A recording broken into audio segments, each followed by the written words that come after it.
This is the Gen Y Leaders Podcast.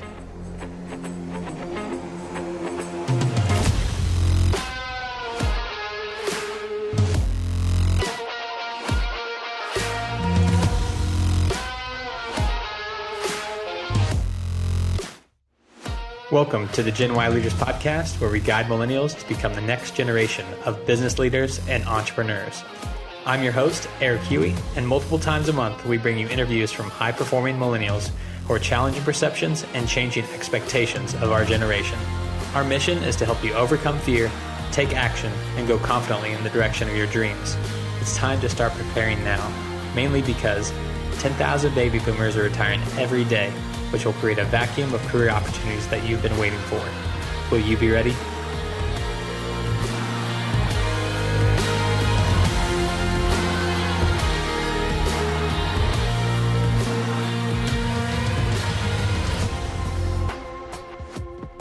Jeff, welcome to the Gen Y Leaders Podcast. Thanks for having me. For sure. Longtime friend, first-time guest.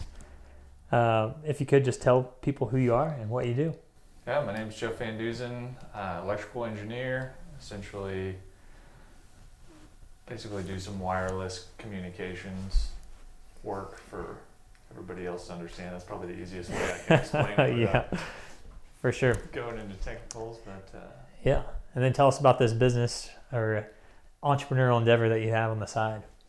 Yeah, so essentially, I guess how this all started was I actually proposed to my wife using a scavenger hunt of sorts. So I gave her a box that was locked, and the only way that she could unlock this box was to go to certain locations. So, where we first met, our first date, anniversary, things like that. And then once she went to all those, the box unlocked, and I was at the last location, and the ring was in the box. So everybody hates you now that you just like 10x every proposal ever, and so guys have big shoes to fill now. Yeah, to be honest, like I'm not like pro like a huge elaborate proposal, but then I went and did that, so I guess I kind of set the bar. Yeah, no kidding. Way to go. But yeah, so I mean, bottom line is she said yes. And so, right. Yeah, that's the key point. At the very least, like I already got everything out of this that I wanted. But, no, just I've done a lot of just random things as an engineer. I always like to tinker and build stuff, whether it's the bug zapper that counts the number of bugs that you kill, or what all these little odd projects that were just something that I had fun with. The box was really one that everybody else thought was really cool. Yeah. And so what made you come back to it after a couple years of it kind of metaphorically being on the shelf? Yeah, so essentially in engineering, I got to, I work for a large corporation, and I've got to work with a lot of really high-end technical people and technical companies.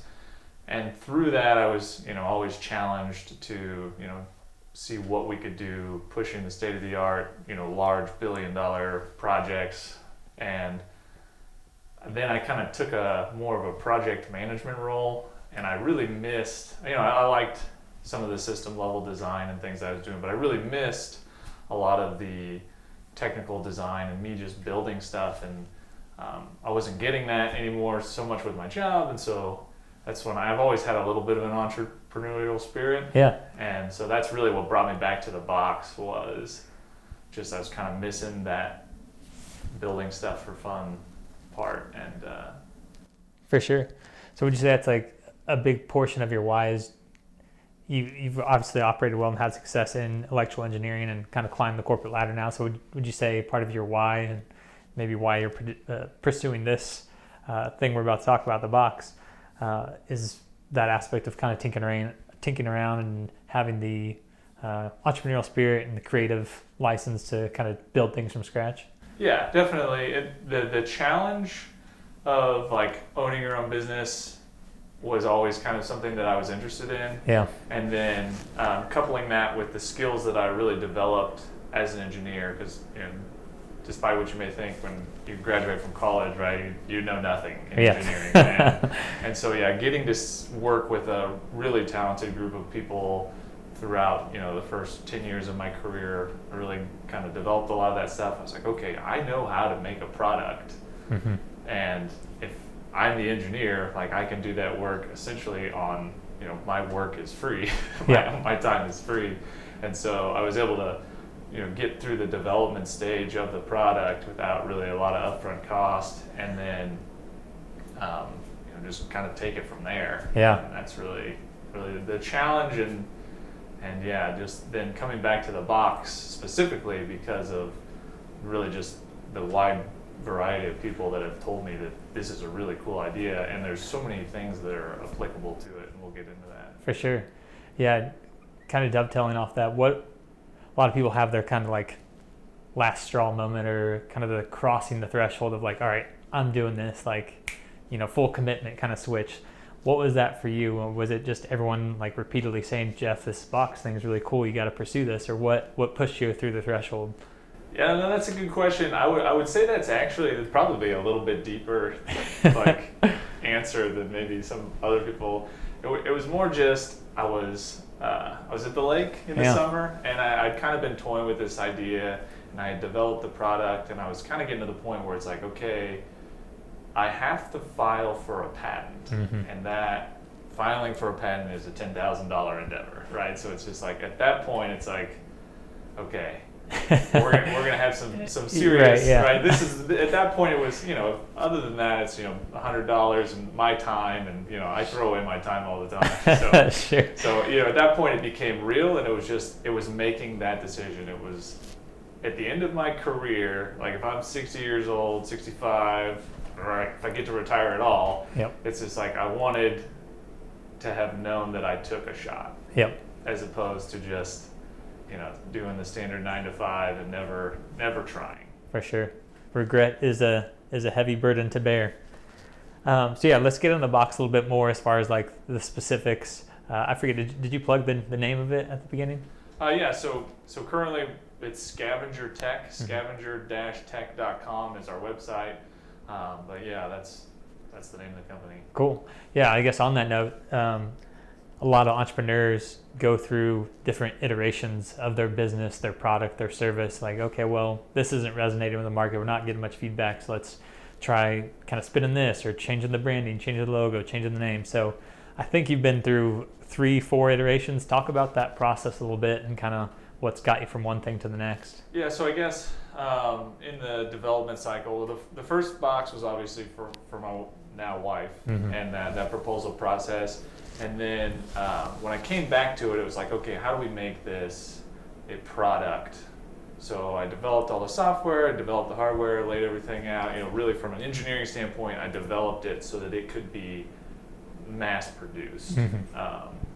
And then my original plan was to really just license it, right? I mean, I'm not the best sales guy. I'm definitely know just about nothing about marketing. And so to me, I was like, okay, like technically, this is a solid product. Yeah. And I just need to get it to somebody who's currently running a company, and just like, hey, you can build 100, 1,000 of these, and you can do all these things with it, and show them all the possibilities that I had designed into it. That did not go. I mean, it's difficult, but it's like contacting large companies and telling them that you have the next best thing. I'm sure is something that they get all the time. Right. And to be fair, like if I was them, I don't think I would have answered my calls either. I mean, sure. It was coming from a standpoint of like, no, I'm a real engineer and I actually built this. So it's not just like a scam, but like selling it, I was almost always coming across that way, at least in my mind. For sure. And so then ultimately I was like, okay, well, if they could just see it, they would understand that this is not just a in theory design, this is an actual thing that is built. So I built the first version. Yeah. And my dad has a small woodworking shop, and so I'm out there making the wooden boxings, like building the boards, putting everything together, wiring it all up myself. And so I made this box, and I would go around and I would show people the box. And if I got the meeting, everybody thought it was really cool, but the whole licensing thing still didn't really. They didn't want to do the work either, building the box. Exactly. There is some work there, and so that's when an old friend had a cup of coffee with me at. He was just in town for something, and turns out now he's my business partner, and we're essentially, doing this whole thing. I mean, we have a business now where we build the boxes, we supply the boxes, we supply software and support, and then ultimately, currently we're really in the mindset of going to escape rooms. Yeah. So, kind of places that are oriented towards people solving puzzles anyway, and then basically providing the boxes to them at cost, and then we take a percentage of the revenue. Yeah. So we win when they win, so everything's aligned there as far as incentives, and really just providing what we see as a very advantageous position for escape rooms to do repeat business with clients, and it's very easy to change adventure, low overhead to those escape rooms. They're very elaborate and they're a lot of fun, and I love doing them, but to swap out a room is no small task, and to theme everything, and so it's a very large expense to change rooms, whereas tweaking an adventure, you can get it towards certain people's flavor of what they want to see, and it's much simpler from a management standpoint and business standpoint. Definitely. I didn't think about this until just now it hit me, but a lot of businesses out there kind of just check one box in terms of their product, just a product, just a service, or just an experience maybe. But you've actually, seems like, accomplished to check each of those boxes, because you have the physical box, the service of kind of mapping things out, any maintenance to the box, but also the kind of experiential portion of putting them on adventure, scavenger hunt to go around their local city, or if they're traveling, a destination. Yeah, absolutely. And it's more of a partnership when we pair up with these businesses, because I mean, the box, if you just 4 random places and send somebody to them and it opens, I mean, it's really not that cool. Sure. It's about, the story that you tell along the way, and some of the puzzles that you have to solve to then figure out what the next position is, and then ultimately, what's in the box. Yeah, yeah. So all of that together really kind of brings it together. I know there's some people out there that are trying to do kind of an app-based escape room that is like open world, but there's really nothing tying you to the adventure. Right. It's all just on your phone, and it kind of misses the element of really the immersion of what you're actually doing. IRL. Exactly. In real life. That's cool. So we're obviously here in Kansas City. You've had some local success. Talk about your kind of, I guess, now nationwide success as far as other cities that you've gone to, if you're able to talk about that. Yeah, so we've got a escape room that's running the box in Waco, Texas. Yeah. So not really like the first place you would think necessarily to expand, but my business partner is actually down there right now, and he just dropped in and was just like, hey, here's the box. You guys think this is pretty cool? And they're like, yeah, that's awesome. That's what we're looking for. So going on that, currently we are basically developing all the back-end software for this that lets these businesses create their own adventures and host them basically through our website, so you can have hints and things on there, and then ultimately a leaderboard, so you can gamify it. Exactly. You can, because the first thing you want to know once you finish is, were we the fastest? Right. And so we're aiming to provide that, and really it's exciting time to do this now, because we're really in the last month of development of that, and that's when we're really going to start opening it up to just escape rooms all over. And that's the thing, it doesn't have to be an escape room. Like, you can run this out of a coffee shop. Yeah. And we've had a lot of interest from commerce centers that just, when people from out of town come to a place, this is a good way to tie them in to the local, somebody from the area is like, hey, you need to check out these breweries, or, these historical or scenic sites, or, this hike is really cool, and you send them on that hike. Really the possibilities are endless, and I'm far from the most creative person.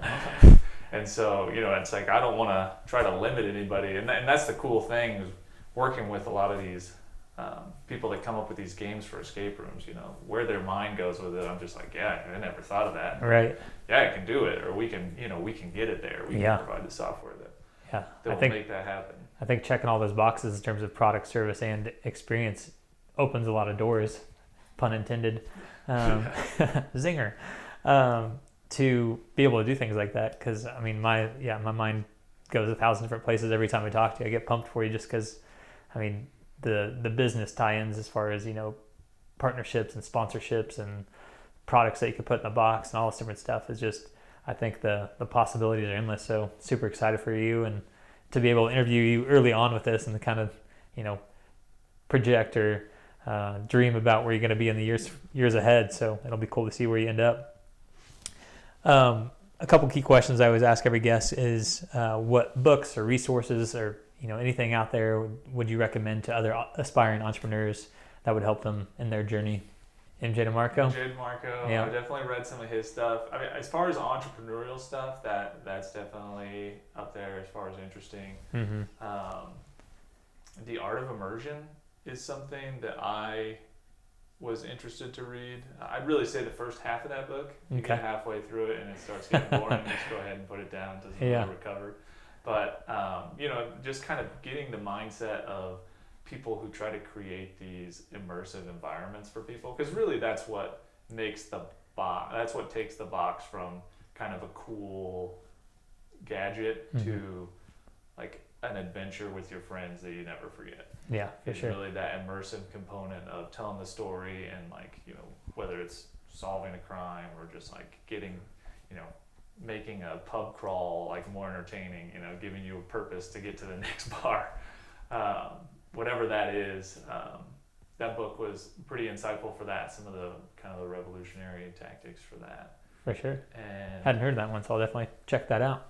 Yeah, like the first half. Yeah, I'll note that. Just 0.5 of this book. I'd say I really liked Rich Dad Poor Dad. That kind of opened my eyes to the, kind of like getting out of the 9-to-5. So I'd say that was kind of like a first step. For sure. The storytelling of that book was really good. Yeah, I think that book's been brought up more than any other book on this podcast as far as people I've interviewed. So in addition to other stuff I could put in the show notes, so where can people go to check out the box? If you want to plug the website and or get in contact with you directly if they have some event or any place where they feel like the box could be a fit. Yeah, that's just the website right now, and that's scavenger-tech.com. And you can contact us through that website. That's probably the easiest way to do it. Awesome. But yeah, I actually am not a huge social media person, so I don't have like a Twitter or cool handle or anything. So no worries. Yeah. Busy building cool stuff. Another key question I'd love to leave our listeners with, and one that I ask every guest, is if you had to speak to a room full of 100 other millennial or young entrepreneurs, what lesson learned would you tell them, and maybe more generally speaking, how would you inspire them to kind of have that cross the threshold moment, that leap of faith that you took to do this? That's a good question. So I guess fundamentally just understand, be able to critically look at yourself and what you're good at. I'm not a person that generally thinks like, oh, you should be good at everything. Right? Yeah. It's just like, find what you're good at and become great at it. Yep. And then understand where that fits in the business realm and play to that strength. And that's really, what I would say was ultimately successful. I knew that I had this technical ability to create a cool product, and then was able to merge with John, my friend, who's really a business guy and has a lot of contacts and understands, the business world really much better than I do. And then when we partnered together, that's when we really started having success in getting this thing off the ground. Yeah, that's awesome. It sounds like a pretty good recipe for success. I think some other guests have alluded to that, or maybe reiterated the fact that they've kind of just doubled down on their strengths and then surrounded themselves with people who can, supplement or improve their weaknesses or know all the other areas of business that they don't. And so that's awesome, man. It's great to have the self-awareness that you have to have made it this far and continue to grow. Go ahead. I would say with regard to, what maybe advice I would give as someone who has not made it yet. I have just been a little surprised as far as, not really knowing what to do next, but just having the confidence and the perseverance to keep going. Yeah. And there are so many times it was just like, okay, I just gotta find somebody who's willing to meet with me, and just plastering people with emails or text messages or whatever to try to get the meeting, and then that didn't work, and being able to kind of objectively look and say, okay, well, licensing is not going to work, right? I need to build this and show people. Yeah. And being able to let go of things. It's kind of stabbing around in the dark, but if you keep going, it's worked out. So for sure. Awesome. Well, Jeff, any other thoughts top of mind before we sign off here? No, I think we're good. Awesome. Well, thanks so much, man. You have an awesome product, and hopefully for the listeners out there, the box will be in a town near you. Hopefully. Sooner than later. But Jeff, thanks again, man. Take care. That wraps up today's episode. We hope to have brought you some valuable key takeaways. Most importantly, whatever you learned, take action on it. Apply it to your life. Apply it to your career. Motivation and inspiration only come as a result of taking that first step. So if you're enjoying the podcast, don't forget to like and subscribe on whichever platform you found the show. You can also follow us on all the major social media platforms, or contact us directly at genwhyleaders@gmail.com. That's GENWHY leaders@gmail.com. Until next time, I'm Eric Huey, and thanks for listening to the Gen Y Leaders Podcast.